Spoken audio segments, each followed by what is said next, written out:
भवानी शंकरौ वन्दे श्रद्धा विश्वासरूपिणौ याभ्यां विना न पश्यन्ति सिद्धा स्वान्तस्थनीश्वरम्।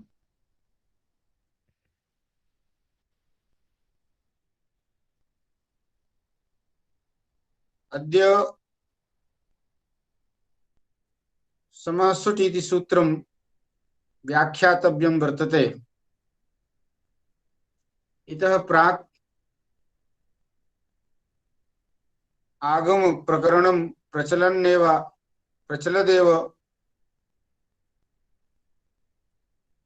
आसीत्। गते दिवसे आगमानां विषये चर्चा आगता आसीत्। तदनुसारम् अद्य पुनः सा एव आगम प्रक्रिया समासुट् इति सूत्रमाध्यमेन प्रदर्श्यते। तर्हि अत्र समासुट् इति सूत्रे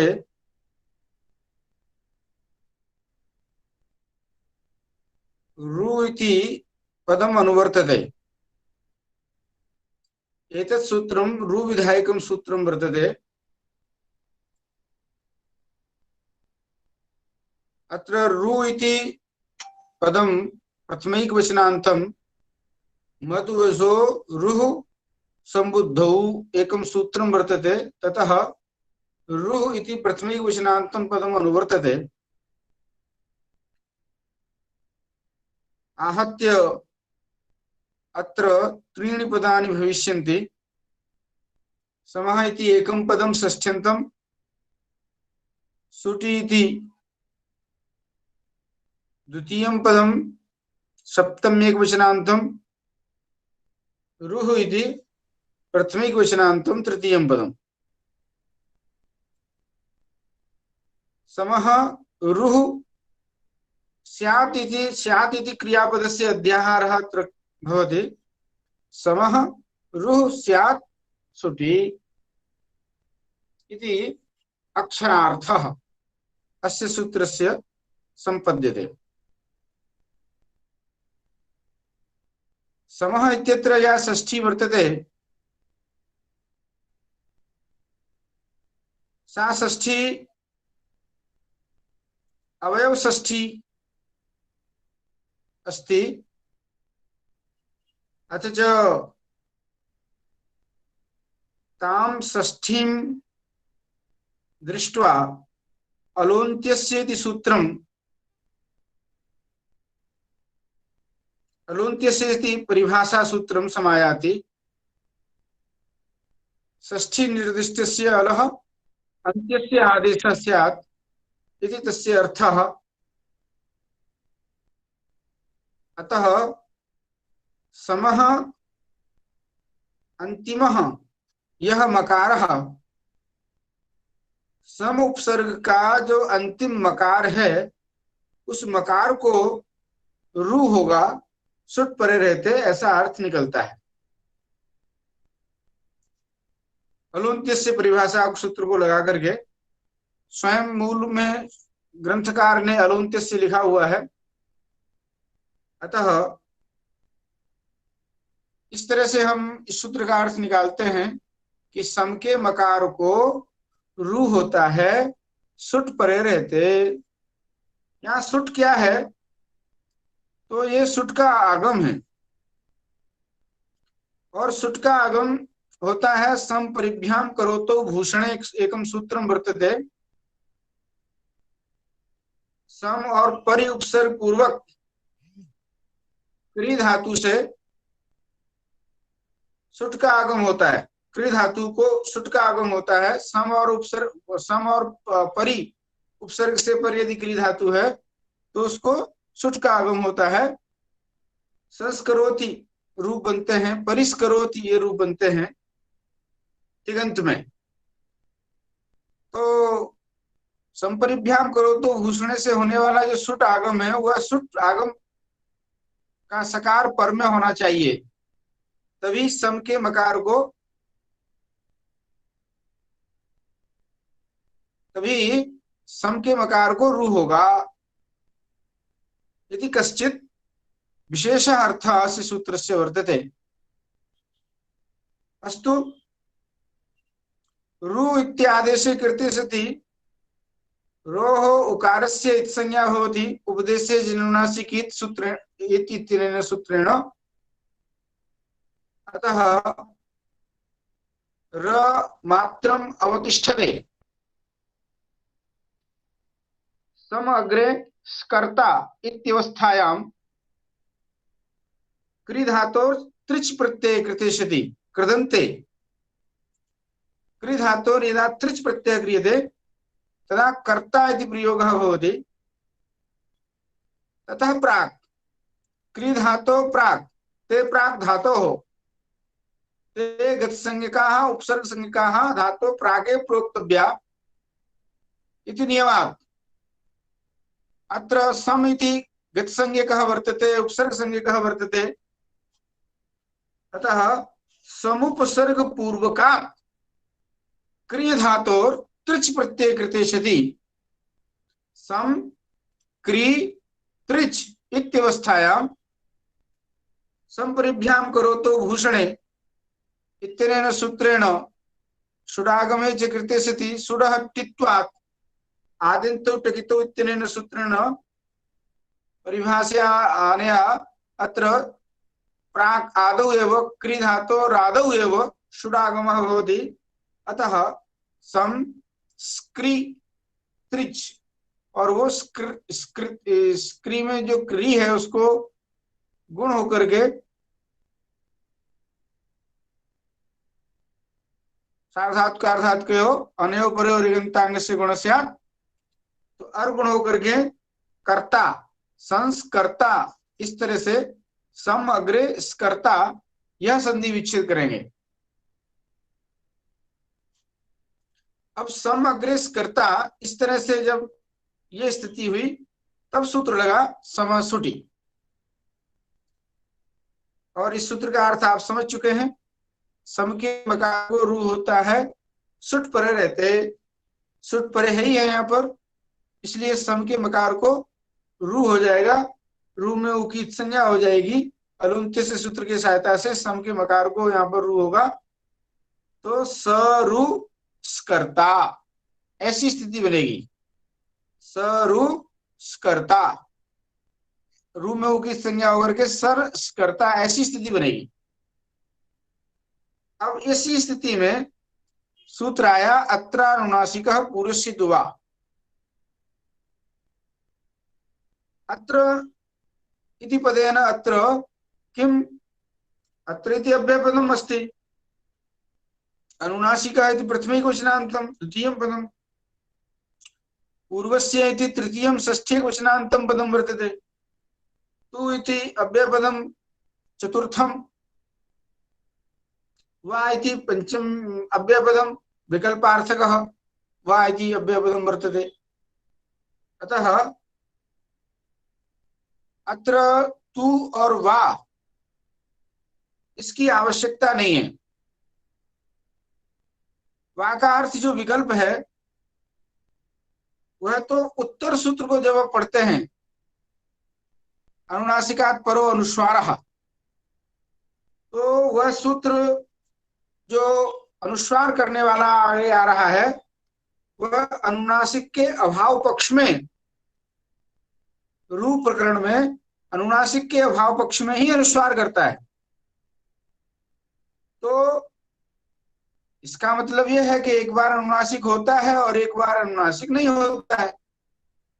एक बार जब अनुनासिक कर देता है सूत्र तब वह सूत्र नहीं लगता, अनुनासिकात् पर अनुस्वार है, और जब अनुनासिक नहीं होता है तभी वह सूत्र प्रवृत्त होता है। तो उस उत्तर सूत्र के अनुस्वार विधान सामर्थ्य से हम ये जानते हैं कि अत्र अनुनासिक पूर्वस्थित्वा सूत्र से होने वाला जो अनुनासिक है वो पाक्षिक होता है, वैकल्पिक होता है। अतः उस वैकल्पिक अर्थ को कहने के लिए पुनः इस सूत्र में वा ग्रहण करने की कोई आवश्यकता नहीं है। ऐसे ही तू पद की भी कोई आवश्यकता नहीं है। ये सारी बातें शेखर में और मनोरमा आदि ग्रंथों में और महाभाष्य में खूब अच्छी तरह से प्रतिपादित हैं। मुझे कोई बात स्मरण आती है तो मैं आपको बता देता हूं। तो कहने का मतलब ये हुआ कि यह पंच पदात्मक सूत्र है, उसमें से 2 पदों की आवश्यकता पर हमने गुरुजी इसीलिए इसको अधिकार सूत्र माना है, विधि सूत्र नहीं मान के अधिकार सूत्र माना है। इसीलिए ये तू हाँ बा का जो, इसीलिए इसको अधिकार सूत्र माना है। विधि सूत्र मानने से तू बा का जरूरी नहीं है, लेकिन अधिकार सूत्र मानने से तू बा का जरूरी है। विधि सूत्र मानेगा तो तू बा का जरूरी नहीं है। यही समाधान है। वही मैं कह रहा था कि तू वाकी, तू और वाह ये दोनों पद अन्यथा सिद्ध हैं। आगामी जो सूत्र है उसी सूत्र से ही अनुनासिकात पर अनुस्वार जो सूत्र आगे आने वाला है, वह अनुनासिकात में जो पंचमी है वो ल्यबलोप में पंचमी है, तो वहां विहाय पद का अध्याहार कर लेते हैं, तो अनुनासिकम विहाय, ऐसा अर्थ निकलता है सूत्र का। अर्थात जिस पक्ष में अनुनासिक नहीं होता है, तो जिस पक्ष में अनुनासिक नहीं होता है इसका मतलब यह अनुनासिक करने वाला जो सूत्र है वह विकल्प से अनुनासिक करता है, एक बार करता है, तो उस पक्ष में वह सूत्र नहीं प्रवृत्त होगा। तो जिस पक्ष में अनुनासिक नहीं करेगा उस पक्ष में, तो यह अर्थ जो है वैकल्पिक जो अर्थ है वो उत्तर सूत्र से भी ज्ञापित है। तो कहने का मतलब ये हुआ कि चलो इस सूत्र का अर्थ समझते हैं पहले। पंच पदात्मक अत्र अनुनासिक पुरुषित्वा, इस सूत्र का अर्थ क्या है, इस अर्थ को पहले समझते हैं। तो यहाँ अत्र पद से तो रूप प्रकरण की बात आई। अत्र माने रूप प्रकरणे, यह जो समासुट सूत्र के द्वारा जो रुत हुआ है, इस रू के प्रकरण में यहाँ अत्र पद से वो अर्थ लेंगे। और रोह पूर्वस्य अनुनासिको वास्यात्, पूर्वस्य का तो सूत्र में पाठ ही है, और रोह यह जो षष्ठीक वचनांत रो, यह जो कहा गया है, रू को रोह कर दिया गया है, यह कैसे हुआ? तो सूत्र के अर्थ की संगति को बिठाने के लिए यहाँ पर रू से जो रू है उसको रोह षष्ठी वचनांत में विवरणाम करते हैं। तो रोह पूर्वस्य, अत्र रू प्रकरणे रोह पूर्वस्य अनुनासिकः वा स्यात्, रू से पूर्व में जो वर्ण है उसको विकल्प से अनुनासिक होता है। तो रू से पूर्व में जो वर्ण होगा, यहाँ पर रू से पूर्व वर्ण कौन है? स में जो अ है, स का जो अ है वह अ अनुनासिक हो जाएगा, इस सूत्र के द्वारा अनुनासिक कर दिया जाएगा। अनुनासिक का एक विशेष चिन्ह है, चिन्ह होता है, यह चिन्ह बहुत पहले से चला आ रहा है, परंतु प्रमादवशात कहीं न कहीं लुप्त हो जाता है, इसीलिए प्रतिज्ञा अनुनासिक्या पाणिनीया की बात आती है। तो जब वह जो चिन्ह विशेष है, अर्ध चंद्र के ऊपर बिंदी लगा दो, जो मुस्लिम संप्रदाय का जो चिन्ह है वो चंद्रमा के ऊपर बिंदी लगा लेते हैं, चंद्रबिंदी बोलते हैं, ये अनुनासिक का चिन्ह है। ऐसा हम लोग यहाँ समझते हैं कि इस चंद्र बिंदु को लगाने से, चंद्र के ऊपर बिंदी लगाने से अर्ध चंद्राकार में, उसमें द्वितीया का जो चंद्रमा है उसके ऊपर बिंदी लगा दो, स्टार लगा दो एक, तो वह अनुनासिक हो जाता है। कहने का मतलब ये है कि यहाँ पर अनुनासिक को चिन्हित किया गया है ताकि लिपि के, देवनागरी लिपि के स्वरूप को बनाए रखने के लिए इस प्रकार से उसको एक रूप दिया गया है। वास्तव में तो प्रतिज्ञा अनुनासिक क्या पाणिनीया।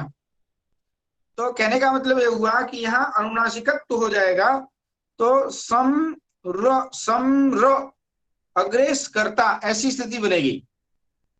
इस सूत्र के द्वारा जब हम अनुनासिक कर देते हैं तो सम्र कर्ता इत्यस्याम अवस्थायाम, जब हम अनुनासिक कर लेते हैं तब, और जब अनुनासिक नहीं होता है तब उस पक्ष में अग्रिम सूत्र आता है अनुनासिकात् परोनुस्वारः। अनुनासिकात् परोनुस्वारः सूत्र में जो अनुनासिकात् है वह पंचमी एक वचनांत है, परः यदि प्रथमिक वचनांत है और अनुस्वार यदि प्रथमिक वचनांत है। अब यहाँ पंचमी में, अनुनासिकात् में जो पंचमी है वह ल्यब लोप में पंचमी है, तो अनुनासिकात् का अर्थ हो जाएगा अनुनासिकम विहाय, और वही रो पूर्वस्मात् परः अनुस्वार आगमः, रू से पूर्व में जो है वर्ण उससे परे अनुस्वार का आगम होता है। देखिए अनुनासिक और अनुस्वार में ध्यान रखना, आप अंतर है। अनुनासिक कोई वर्ण नहीं है, पहले एक बात ध्यान रखो, अनुनासिक कोई वर्ण नहीं है, अनुनासिक वर्ण का धर्म है, ये वर्ण धर्म कहलाता है अनुनासिक। और अनुस्वार को वर्ण माना गया है, और अनुस्वार का स्थान है नासिका, वर्ण है तभी तो उसका उच्चारण स्थान बताया गया, नासिका अनुस्वारस्य, इसलिए अनुस्वार को वर्ण मानते हैं और अनुनासिक को हम कोई वर्ण नहीं मानते। अनुनासिक तो एक धर्म है, जैसे उदात्त तत्व धर्म होता है, अनुदात्त तत्व धर्म होता है, वैसे ही अनुनासिकत्व एक धर्म है। तो वह अनुनासिकत्व धर्म जब नहीं होगा तब पूर्व से परे अनुस्वार का आगम होगा, पूर्वस्मात् परः अनुस्वार आगमः। तो आगम जो होता है वो मित्रवत होता है, वो पास में आकर के बैठ जाता है, तो उच्चारण वही होगा जो अनुनासिक वाला उच्चारण है, और अनुस्वार का भी उच्चारण वैसा ही है, संस्कर्ता और संस्कर्ता। यहाँ उच्चारण में तो हम ऐक्य मान सकते हैं, पर दोनों में ये अंतर है, इस अंतर को आपको समझना होगा। ये आगम शब्द का प्रयोग कर देना, अनुस्वार के लिए आगम शब्द का प्रयोग कर देना भी अनुस्वार के वर्णत्व की सिद्धि बतलाता है कि अनुस्वार वर्ण है, अनुस्वार कोई वर्ण का धर्म नहीं है। अस्तु, तो अनुनासिकम विहाय रो पूर्वस्मात् परो अनुस्वार आगमः। अब दो स्थितियां हो जा रही हैं हमारे सामने, एक तो अनुनासिक वाली स्थिति और एक अनुस्वार वाली स्थिति, संस्कर्ता और संस्कर्ता।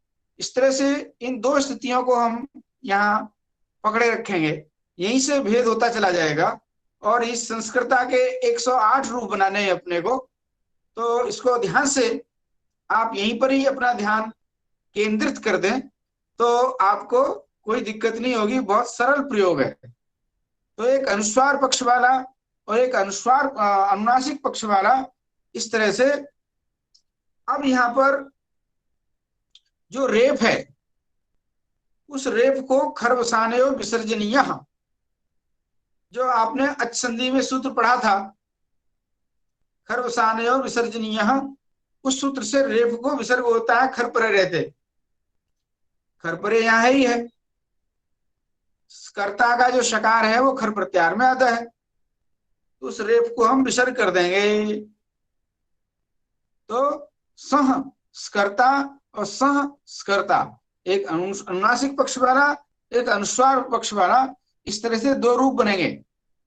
अब इस विसर्ग के स्थान पर सकारादेश होना है। विसर्ग के स्थान पर सकारादेश किससे होगा? तो सूत्र आ रहा है विसर्जनीयस्य सह, विसर्जनीयस्य सह, विसर्जनीयस्य षष्ठी वचनांतम, सह इति प्रथमिक वचनांतम। तो विसर्ग के स्थान पर सकार होता है, यहाँ पर खरी की अनुवृत्ति आती है, खर परे रहते, खर परे रहते विसर्ग को सकार होता है। अब आप देखिए विसर्ग को यदि सकार कर देंगे तो संस्कर्ता और संस्कर्ता दो स वाले, स्कर्ता का सुट का सकार तो है ही है, और आपने विसर्ग को भी सकार कर दिया, तो एक अनुनासिक वाला और एक अनुस्वार वाला, दो सकार वाले दो प्रयोग बनेंगे। परंतु यहाँ पर इस विसर्जनीय शिष्टा सूत्र का एक अपवाद सूत्र है वासरी। यह वासरी सूत्र आगे आएगा। वासरी सूत्र अपवाद सूत्र है विसर्जनीय शिष्टा का। वो अपवाद कैसे है? बिल्कुल यहाँ आद्गुण और वृद्धिरेची सूत्र की जो स्थिति है, वैसे ही स्थिति विसर्जनीय शिष्टा और वासरी की है।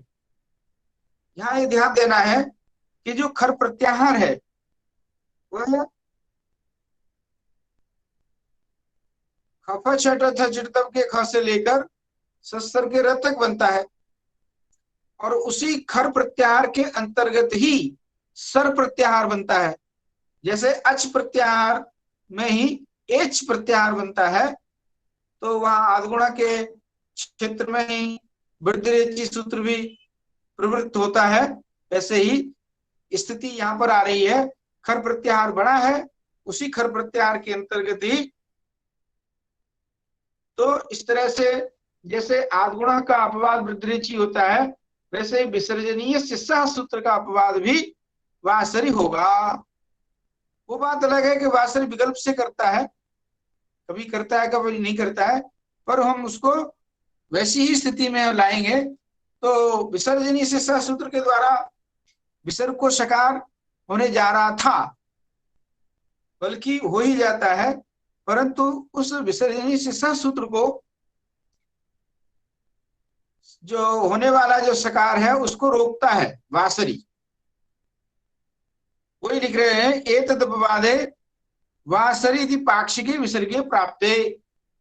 मूल में, सिद्धांत कौमुदी के मूल में स्पष्ट लिखा हुआ है कि एतद अपवादे यानी विसर्जनीय शिष्टा सूत्र का जो अपवाद सूत्र है वासरी इति पाक्षिके विसर्गे प्राप्ते। इससे विकल्प से यहाँ पर विसर्ग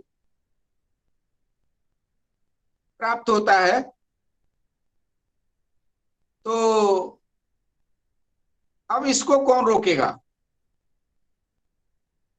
तो इसको रोकने के लिए परिभाषा बनाई गई संपुंकानाम स्ववक्तव्यः।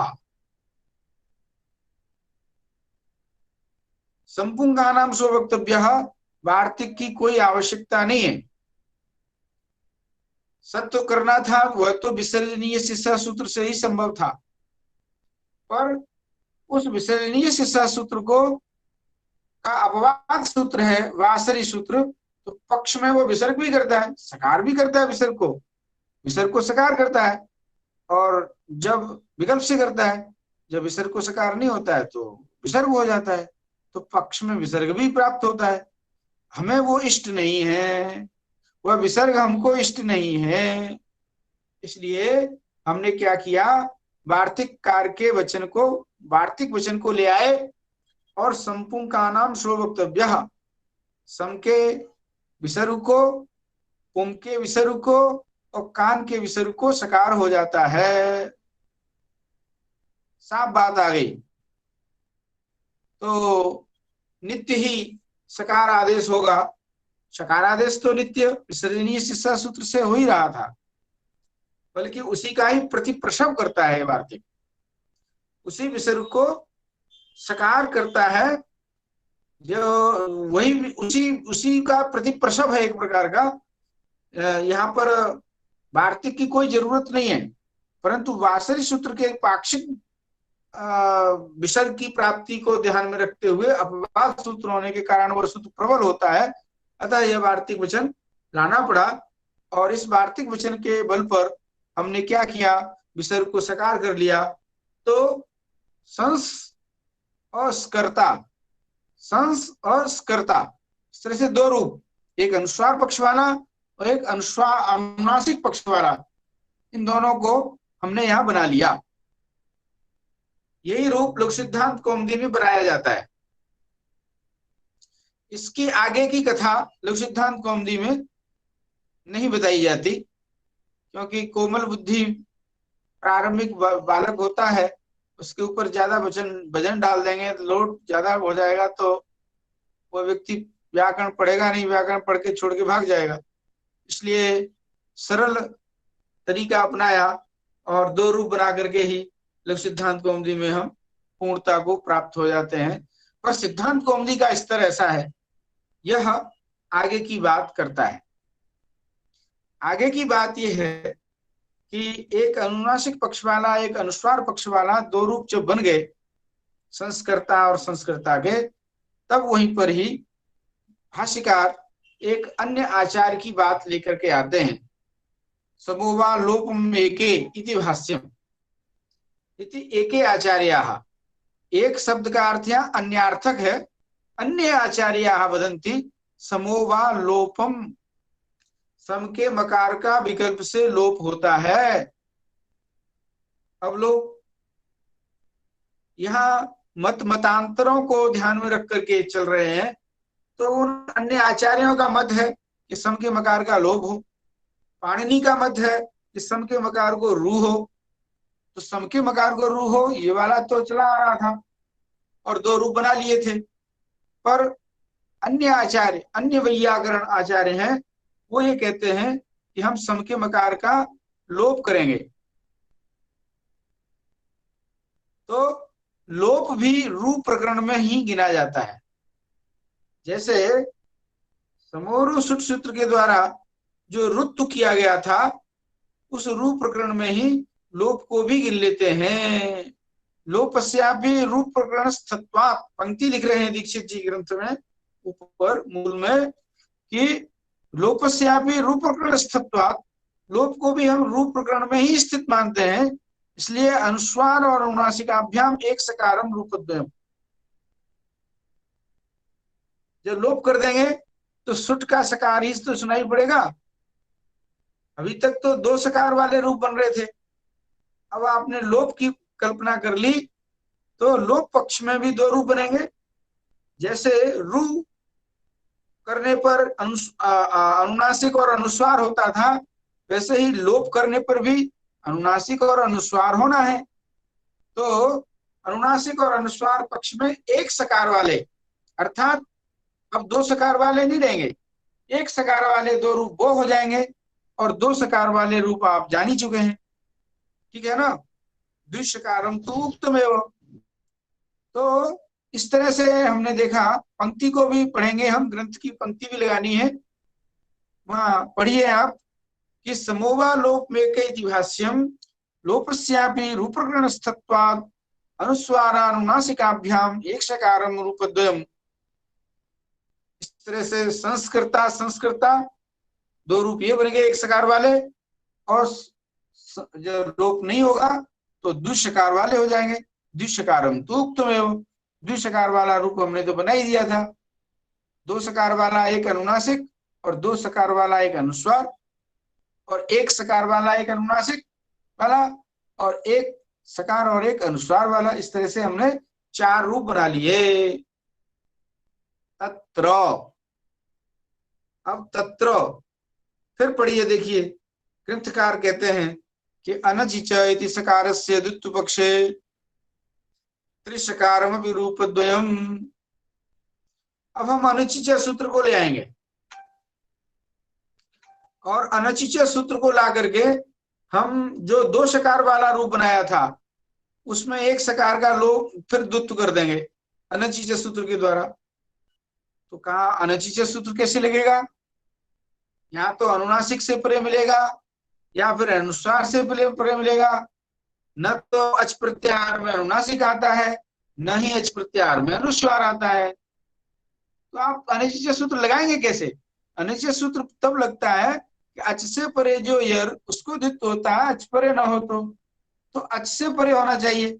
तो यहाँ पर अनुनासिक से परे मिलेगा या फिर अनुस्वार से परे मिलेगा, अच से परे तो मिलेगा नहीं।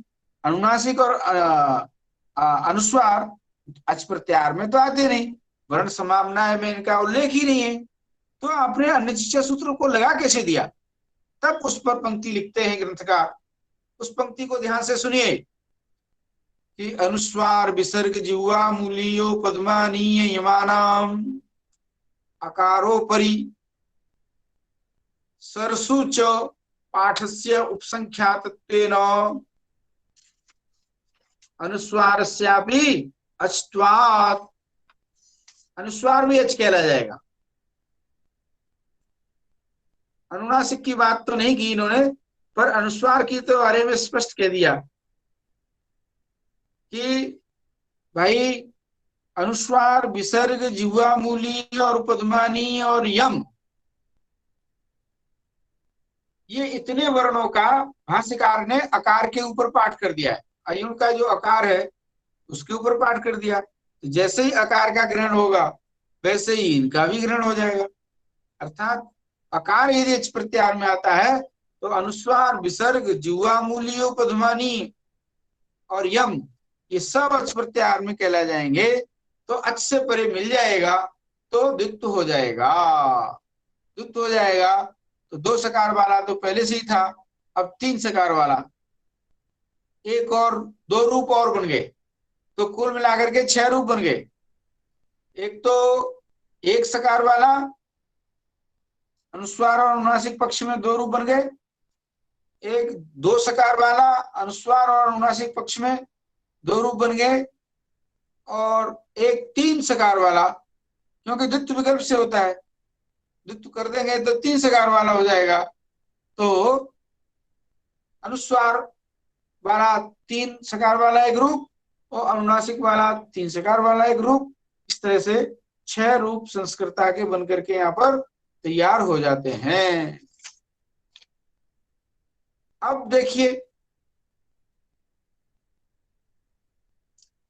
जो 6 रूप बने उनमें से 3 रूप तो अनुनासिक वाले हैं और 3 रूप अनुस्वार वाले हैं। ध्यान देना, यही ध्यान देने की बात है। ये जो 6 रूप बने उनमें से जो 3 रूप है वो तो अनुनासिक वाले हैं। उसी के लिए कह रहे हैं दीक्षित जी अग्र ग्रंथ में कि अनुनासिक बताम त्रयाणाम, अनुनासिक वाले जो 3 हैं वहां पर फिर एक परिभाषा आ गई, वार्तिक, वार्तिक आती है शरखयः, शरखयः अर्थात सर से परे जो खय उसको द्वित्व होता है विकल्प से। इस वार्तिक का अर्थ है कि सर से परे जो खय, तो सर कौन है? स, सुट का सकार, और उससे खर पर कौन है? कर्ता का क, तो क जो है खर प्रत्याहार में आ जाएगा तो खर परे मिल जाएगा, तो उस क को द्वित्व होगा। इस परिभाषा से विकल्प से द्वित्व होगा 1 ककार और 2 ककार। 1 ककार वाला तो रूप चल ही रहा था, अब 2 ककार वाला रूप बन जाएगा। अनुनासिक पक्ष में कह रहे हैं अभी, ठीक है ना। अनुनासिक बताम त्रयाणाम सरखया यदि कद्वित्वे खट, 6 रूप बन गए अनुनासिक पक्ष के, अनुनासिक पक्ष के 60 रूप बन गए। अब अनुस्वार पक्ष रह गया, तो उसके बारे में भी कह रहे हैं कि अनुस्वार बताम अनुस्वारस्यापि द्वित्वे, अनुस्वार पक्ष में अनुस्वार वाले को भी जो कहा दो कर देंगे तो उसके 12 रूप बन जाएंगे। कैसे बनेंगे? अनुस्वार पक्ष में थोड़ा सा ध्यान देना है आपको कि वहां 3 रूप बन गए थे। एक तो सम के मकार को रू होता है उस पक्ष में 1 सकार वाला, और एक जब लोप हो जाता है तब 1 सकार वाला बनता है, और जब रू होता है तब 2 सकार वाला बनता है, और जब अनचिच सूत्र से द्वित्व हो जाता है तो 3 सकार वाला अनुस्वार वाले पक्ष में। अब उसमें क को द्वित्व करेंगे तीनों को तो 6 रूपये हो जाएंगे, और वहां लगा देंगे सरखय सूत्र, सरखय परिभाषा लगाएंगे तो फिर 12 रूप हो जाएंगे। तो इस तरह से 12 रूप इसके हो गए और 6 रूप उसके हो गए, तो 12 और 6 कितने हो गए? 18 हो गए। अब 18 रूप हमारे सामने आ गए। अब हम क्या करेंगे? एसाम अष्टादशानाम, इन 18 प्रकार का जो संस्कृता बना उसमें भी तकार से द्वित्वे, किस सूत्र से? अचोरहाभ्याम द्वे। अब हम अचोरहाभ्याम द्वे के पास जाएंगे और उस सूत्र को ले आएंगे। तो रेप और हकार से परे जो यर, अच से परे जो रेप और हकार, उससे परे जो यर, उसको द्वित्व होता है। तो कर्ता में रेफ जो है अच से परे है, भाई अर्गुण किया ना आपने, क्री में जो री था उसको अर्गुण किया, तो रेफ से पूर्व में अ है, तो अच से परे जो रेफ और उससे परे जो यर, उसको द्वित्व होता है। अच से परे जो रेफ या हकार, उससे परे जो यर, उसको द्वित्व होता है। इस तरह से हम त को द्वित्व कर लेंगे। तो त को द्वित्व कर लेंगे अचोराभ्याम द्वे से। तो एकतम और द्वितम वही लिख रहे हैं, येषाम् अष्टादशानां तकारस्य द्वित्वे और वचनांतरेण पुनर्द्वित्वे। एक और वचन है वही दोबारा द्वित्व करने पर तो क्या होगा, 3 तकार वाला बन जाएगा। तो 1 तकार वाला, 2 तकार वाला और 3 तकार वाला। तो 1 तकार वाले 18 रूप और 2 तकार वाले 18 रूप और 3 तकार वाले 18 रूप। तो 18 तिया 54 हो गया, चतुष्पंचाशत। वही लिख रहे हैं, पंक्ति पढ़िए। येषाम् अष्टादशानां तकारस्य द्वित्वे वचनांतरेण पुनर्द्वित्वे इति एकतम द्वितम और त्रितम इति चतुष्पंचाशत। इस तरह से हमने 54 प्रकार का संस्कृता प्रयोग बना लिया। गुरुजी एक बार उच्चारण करके दिखाइए ना, सुनाइए ना। उच्चारण करना एक बार वो 3 तकार 3 ककार 3 सब उच्चारण करके दिखाइए तो। बड़ा मुश्किल है। तो जो उच्चारण नहीं हो पाता है तो मान लीजिए वो लिखने की क्या होता है, क्योंकि भाषा तो मान लीजिए जो भाष्यते अनेन नहीं तो भाषा है ना, जो तू बोलेगा तो अपना भाषा होगा। तो मान लीजिए जो बोल नहीं पाएगा तो भाषा कैसे होगा? ऐसा है, उच्चारण की आपने बहुत अच्छी बात कही है। ये आज के जो आधुनिक भाषा विज्ञान वाले लोग हैं, लिंग्विस्टिक वाले जो लोग हैं, उन लोगों ने कोई विशेष मशीन वगैरह का, यंत्र विशेष का किया है।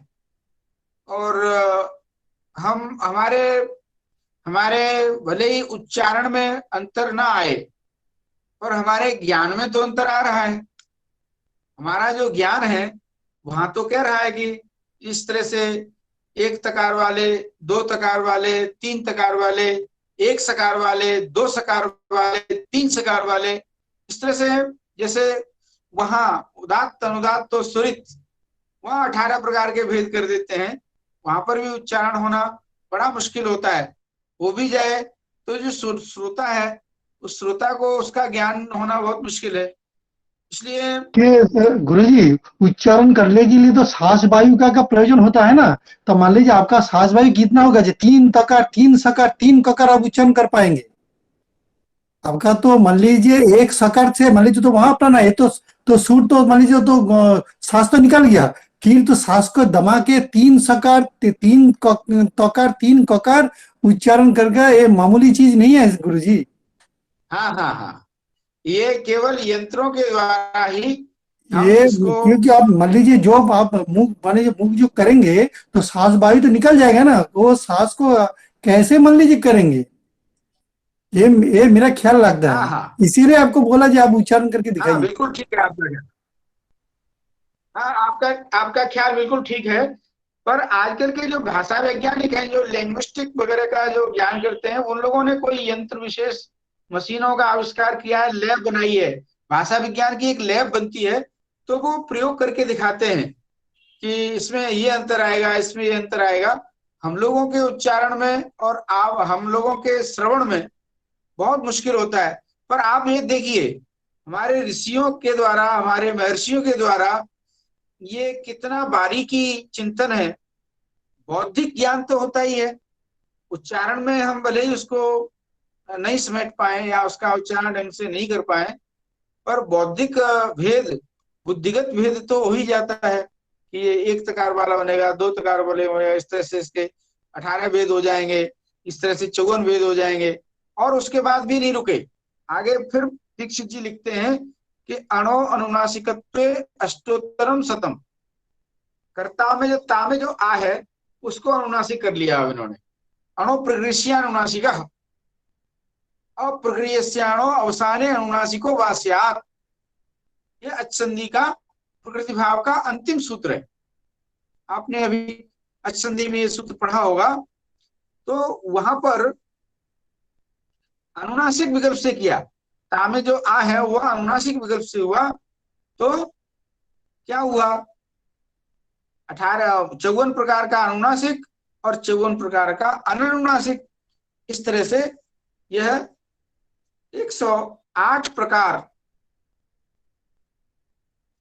चतुष्पंचाशत प्लस चतुष्पंचाशत, इस तरह से 108 प्रकार के रूपों की कल्पना संस्कृता में कर दी गई।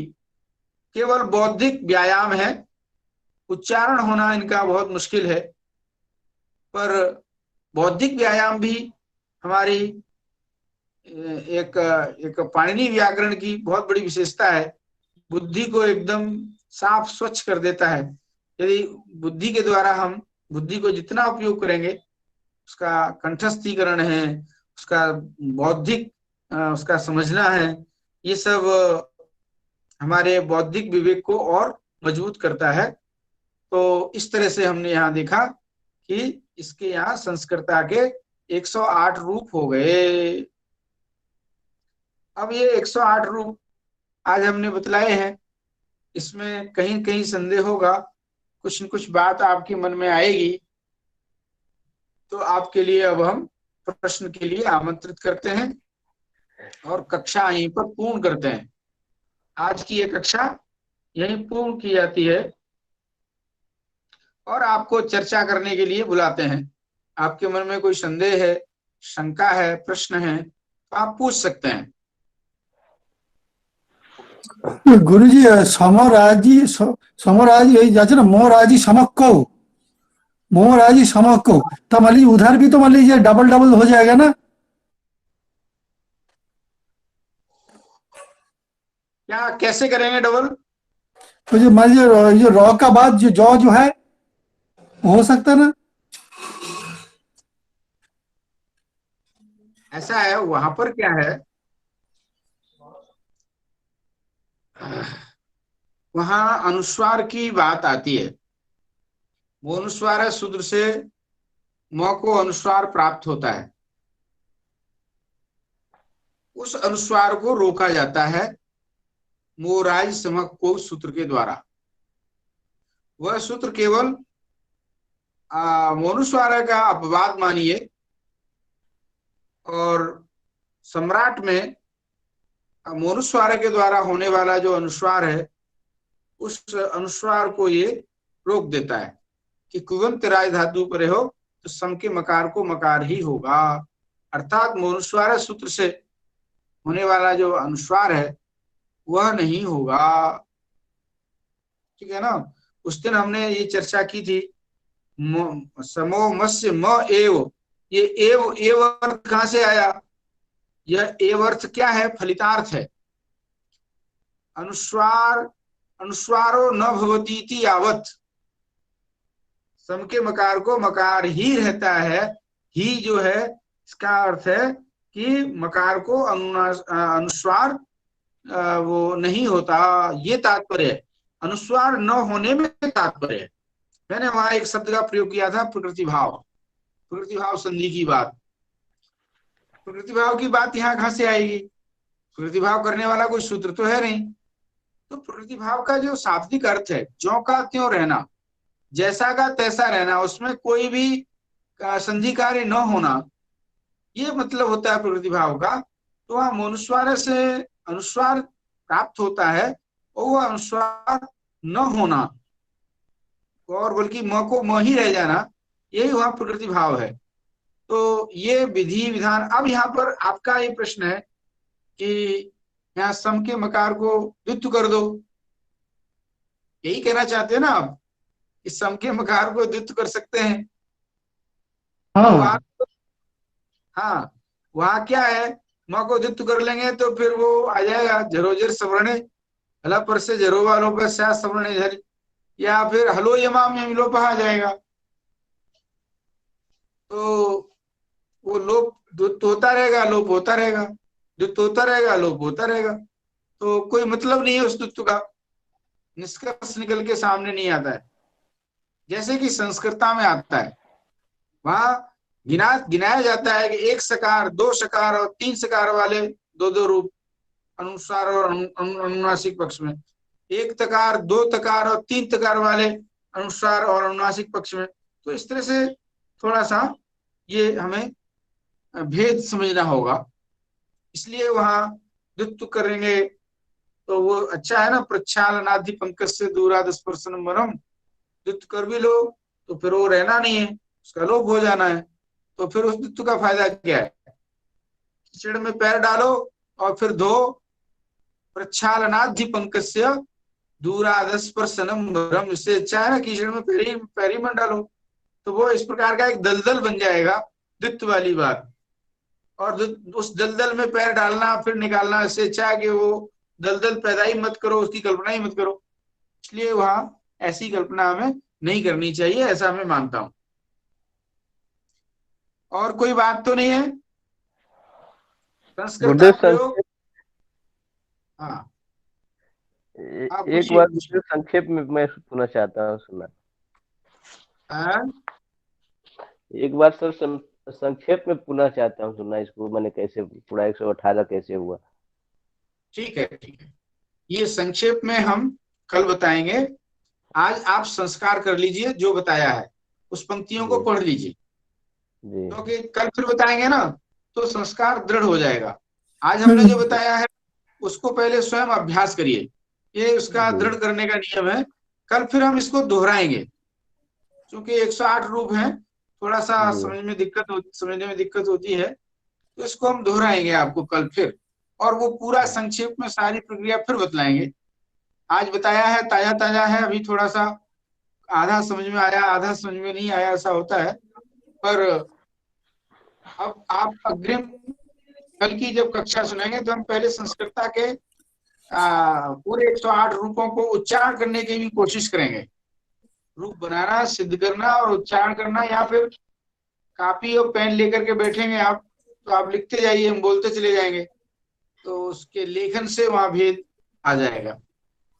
तो उसका फिर उच्चारण गुरु जी गत कक्षा का रिकॉर्डिंग नहीं मिला, आज का गत आज सब आज मिलेगा, पेंडिंग आज बन गया, मिलेगा। सब पेंडिंग हो जाता है हाँ नहीं, एक दिन लेट मिलता है, ना। एक दिन लेट मिलता है। गत कल गत की रिकॉर्डिंग आज मिलेगी 10 बजे। गत 2 दिन का ही नहीं मिला, गत 2 दिन का नहीं, तो नहीं समूह में मिला। डाला हुआ है, समूह में डाला हुआ है ना सारा, आप गत समूह में जुड़े हुए हैं। मिला तो नहीं, गत काल का तो मिला नहीं, गत कक्षा का मिला नहीं। आज व्हाट्सएप व्हाट्सएप मैं व्हाट्सएप ग्रुप गत, से जुड़े हैं कि नहीं आप? हाँ जुड़ा तो, गत कक्षा का मिला नहीं। गत अच्छा कक्षा, अच्छा। गत कक्षा आज का नहीं, गत कक्षा का, काल का कक्षा का, काल का मिला नहीं। हाँ कल काल, का तो आज आएगा, हाँ काल और का ये जो मिला नहीं। अभी जो आप हम जो चल रहे हैं ये कल आएगा, हाँ ऐसा है। कल का आज आएगा, एक दिन लेट चलता है। अच्छा अच्छा, हाँ हाँ, एक दिन विलंब से चलता है, और ठीक आज आ ठीक जाएगा, आज आ जाएगा। ठीक ठीक। ठीक ठीक ठीक। और कुछ, और कोई चर्चा करनी है या फिर अपन विश्राम लेते हैं? तो कल फिर मिलेंगे। आप जरूर सभी जरूर। को नमस्कार। हाँ नमस्कार नमो नमस्कार। नमः, नमो नमः। मतलब नमो नमः।